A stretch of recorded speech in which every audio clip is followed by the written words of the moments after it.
Hello, you beautiful people. Today we are here with some buy low players for week 7. Apologies for the lack of uploads recently. I've been very busy nearing the end of term, just working on papers and all that shit. But we are here with a new video today. This time going to be considering some guys that I think are massive buy low options or candidates that I think you should be trading for right now. Before we begin, don't forget to like and subscribe. We're trying to hit 3K by Christmas for subscribers, so if you want to help us out, that would be greatly appreciated. But anyways, going off rip, first player on my list is going to be Fred VanVleet. He is someone that has been in a massive slump over the last 15 days. He's averaging around 24 fantasy points per game. I really don't know what is going on there. I mean, on the season, he's averaging around 38 fantasy points per game. Last year, he averaged around 41. I would be incredibly surprised if he ended up below 40 fantasy points per game on this season as well. If we take a look at the statistics, I mean, his field goal percentage, he's never been that good from the field. That's really not what you're looking for from Fred VanVleet. Those numbers are decreased from this year. If we just compare his numbers to last year, I mean, his scoring's down, his assists are pretty much the same, but it's mainly, I mean, his 3-point percentage is a bit lower, his 2-point percentage is a bit lower. Just considering those kind of factors, I am expecting some kind of regression to the mean. I am expecting to see a big increase in his numbers. I mean, this is the lowest his scoring average has been since 2018. I mean, granted, in 2019 he was averaging pretty close to the same, but since then he's taken a few leaps. There was the concern about his knees and everything like that, but I do think for the most part I'm pretty comfortable having Fred VanVleet on my team. And if we go ahead and look at some recent trades involving him, I mean, there's a lot of trades involving Fred VanVleet because people are aware that he's a massive buy low and they're trying to take advantage of stuff like that. I'm going to go ahead and give you my opinion on some of them, whether I think they're good trades, bad trades, just to help you get a gauge of his value. This is using the Yahoo Fantasy Trade Market. I'm going to link that in the description as well. So first off, we have a trade here, Fred VanVleet for Karl-Anthony Towns. That's a bit insane to me. I would much rather have Towns over Fred VanVleet. I don't really know what's going on there. Someone traded Jakob Poeltl for him. Again, would much rather have Fred. See, other one for ones here. Someone traded Zach LaVine for him. I would take Fred over Zach LaVine. Someone traded Desmond Bane for him. I would, again, take Fred. DeAndre Ayton's another one in a one-for-one. Again, if you're making these kind of trades, like, these are guys that I think Fred VanVleet is much better for fantasy purposes, especially for points leagues. And then the last one-for-one trade here I see is Fred VanVleet for Lauri Markkanen. And that one I think you could make a case for either way. I probably would rather have Fred, but like I said, that again, this one's more of a toss-up. But any of those first guys that I mentioned, I mean Zach LaVine, not Karl-Anthony Towns, I think that's a bad trade, but Jakob Poeltl, Zach LaVine, Desmond Bane, DeAndre Ayton, anyone like that, if you could get Fred VanVleet in return, I think that's a pretty solid asking price for Fred anyway. And I mean, maybe you are concerned that this is like the kind of production we're going to be seeing out of Fred, but I mean, his average over the last 15 days is a bit skewed because he's missed a few games with an injury. He was ejected yesterday against New Orleans, so that's going to hurt his average over the last 15 days as well. But yeah, I would really not be too concerned about Fred's averages. He's definitely going to end up averaging over 40 fantasy points per game on the season, so you might as well just take advantage and buy low now on him while you can. Next up, we got Dejounte Murray. I really don't know what the Hawks are doing. They just have not been able to figure out how to use Dejounte and Trae effectively. It's sort of like they're just taking turns, and whenever one of them has the ball, the other one's just standing in the corner. I've talked about this in a previous video when I was talking about, I can't remember if it was Dejounte or Trae, but I would expect the Hawks to figure it out. I mean, in the sense of like getting the most out of these players. I mean, you have two incredibly talented backcourt like guards, and you're really just not using them to their maximum potential. And I mean, we've seen, this season alone, we've seen Dejounte just have the absolutely ludicrous stretches that he was having last season where he was a top 5 fantasy player.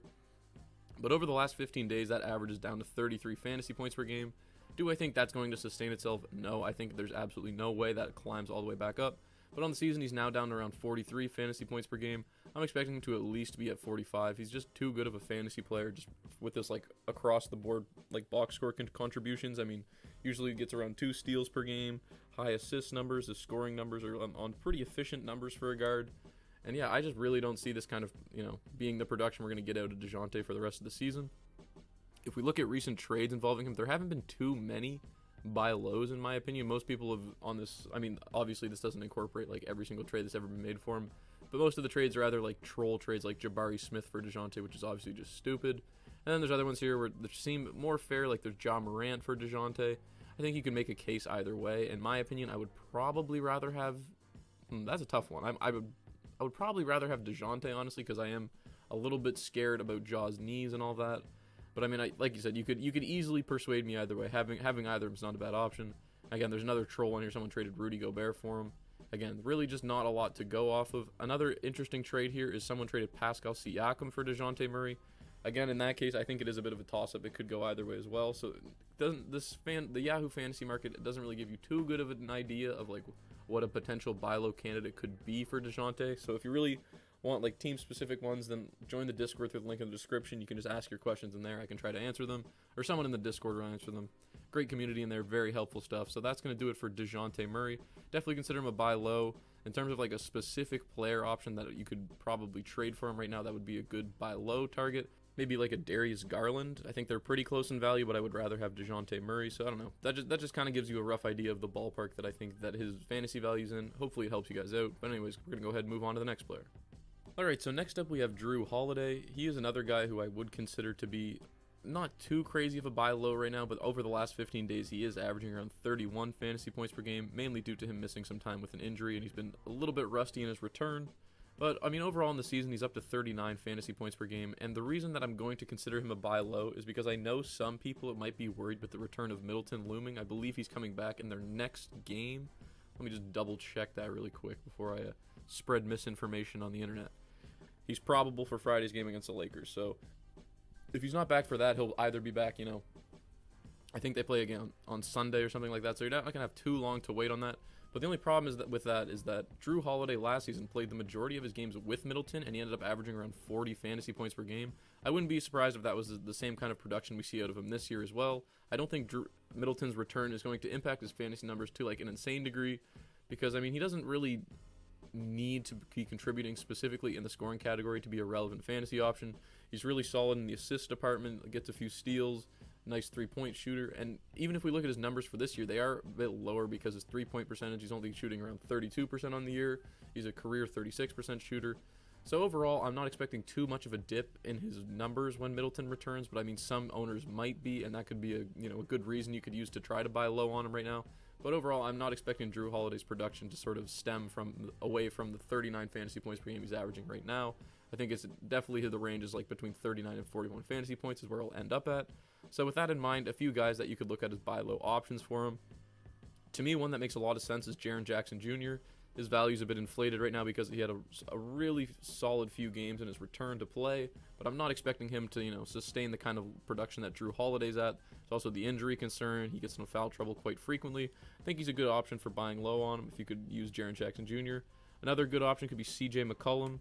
I think if I could make a trade for CJ, if I could make a trade CJ for Jrue, I would absolutely rather have Jrue on my team. And then just looking at guys in a similar range, maybe an OG Anunoby, that one might be a bit harder to pull off, but I think I would much rather have Jrue on my team. And just looking at the Yahoo trade market, there haven't been too many trades involving him that aren't just, troll trades like I already mentioned. There's a few here for Jaren Jackson Jr., like I mentioned. I think that's a really good option. If you can sort of pull that off, I would much rather have Jrue on my team. There's another one, someone traded Nikola Vucevic for him. I would much rather have Jrue as well. So hopefully that gives you an idea of the kind of range of guys I would try to trade for Jrue so I could buy low on him. Alright, so next up we have probably the biggest buy low on the list, and that's going to be Terry Rozier. I was projecting him to finish, top 50 for points leagues, I think around top 50 for points leagues this season, and that has just not materialized, and that's with LaMelo Ball missing time, which is just crazy to me. Terry has been getting the shots up, he just has not been hitting them. He's been incredibly inefficient from the field to start the year. He's only shooting 30% from 3, 38% from the field on the season. And I mean, in his last 15 games, he's averaging around 27 fantasy points, shooting horrible from the field. He's shooting like 8 for 21 pretty much. Not what you want to be seeing out of Terry. Even then, on the season, that's pretty much his season average as well. So I am expecting him to start making these shots. He had a really hot start to the season, and then he also got injured. And then after that, it was like ever since he's come back, his production has just been mid as hell. I am expecting it to return. I don't have like the 40 fantasy point aspirations that I did before for him, but I am expecting him to get to the high 30s range at the very least. Right now, he's at 31 fantasy points per game. That's just ridiculous for Terry. I mean, last season playing with Melo, he ended up averaging around 37 fantasy points per game. I would not be surprised in the slightest if he got back up to that. He's just on a bit of a cold streak right now. He's getting the shot attempts, though. He's getting the minutes. He's getting the touches. He has all the opportunity in the world right now, so definitely expect his numbers to start trending upwards soon. And if we look at some recent trades involving him, someone traded Kevin Porter Jr. for him. I would much rather have Terry. RJ Barrett, again, I'm taking Terry. John Collins, like these are just absolute steals for the people getting Terry Rozier. And I would highly recommend, making some of these trades if it's available in your league. Someone traded Andrew Wiggins. Again, I would rather have Terry Rozier over him. And then another one, D'Angelo Russell for Terry Rozier. I would rather have Rozier as well. So, I mean, I love me some Scary Terry, you know, maybe more than most people do, but I really think it's a good time to buy low on him. There's no way he's going to shoot 30% from 3 on the season. I'm expecting his efficiency to go up. His scoring numbers will probably remain relatively similar, if not get an increase with the amount of shots he's taking. And then, you know, if LaMelo comes back into the lineup, maybe Terry won't be asked to be the number one option. He'll get a few more easier looks because he is one of the best corner three-point shooters in the league, which is, I think, an aspect of his game that gets often overlooked. But yeah, that's going to do it for Terry Rozier. Hopefully the guys have the opportunity to buy low on him because I think it's a great time before he starts to pick it up for the rest of the season. Alright, and for my last buy low player, I thought I'd include sort of a conditional ad for my guys that are out there struggling right now. Maybe your record is not too good to start the season and you're looking for a way to, you know, turn it around so you can make the playoffs. In that kind of situation, I would definitely target Rudy Gobert as a buy low option right now, just with Karl Anthony Towns being out. He has underperformed the first few games with Karl Anthony Towns missing time, or maybe it was just the first game. I can't exactly remember, but he definitely did not have a stellar performance, and I'm expecting to see a massive increase in his production to like the Rudy Gobert of last season for like the duration of the time where Towns is missing. And I mean, if we're looking at his last season numbers, he ended up averaging around 41 fantasy points per game. Over this season, he's only averaging around 33, and that's just due to the massive dip in his rebounds. He's down 4 rebounds per game. His blocks are down about 1 block per game as well. And I mean, with Towns being out, I think you're going to see a lot more opportunity for Rudy to sort of dominate in the ways that he does in terms of a fantasy perspective. But like I said, there is super conditional because we all know Towns is going to return at some point. He is going to miss a few weeks, and it's just in those few weeks time frame. If you're really like worried that you're not going to make the playoffs, if let's say you're like, I don't know, 2-4 or something right now, and you really just need to get a few wins on your record, I think Rudy Gobert is a guy I would be targeting. Just bear in mind that, once Towns comes back, he's going to be sort of at the level where he's at right now, where he'll be averaging around 33 fantasy points per game. So you don't want to do like a massive overpay. So that does make it a little bit difficult to buy low on him. So if we look at recent trades involving him, I mean, someone traded Yusuf Nurkic for him. I would much rather have Gobert over Nurkic, especially when you're getting, we don't know how long Towns is going to be out, but for that duration of time, I would rather have Gobert. And then even when they're both playing, I mean, Nurkic isn't that much better than Gobert for fantasy, in my opinion, just because, he's made of glass. It's really risky just to have him out there, and his average per game is even lower than Rudy's anyway. So definitely not like a great option, and I would much rather have Rudy over him. Another popular trade I'm seeing here is people are trading Clint Capella for Rudy. I think that's an absolutely great trade if you're the one getting Rudy Gobert on your team. Like I said, don't expect the kind of production he had last season for any duration of time, but just while Towns is out, you can pretty much rely on it, in my opinion. I think it's a pretty guaranteed thing.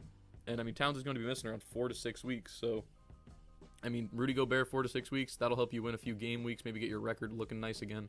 And then when he, takes his inevitable dip back around to like the low 30s to 35 fantasy points per game, you won't be too surprised because you'll know what to expect. You were aware of it when you made the trade, and you just wanted to get the elevated production and get some wins under your belt.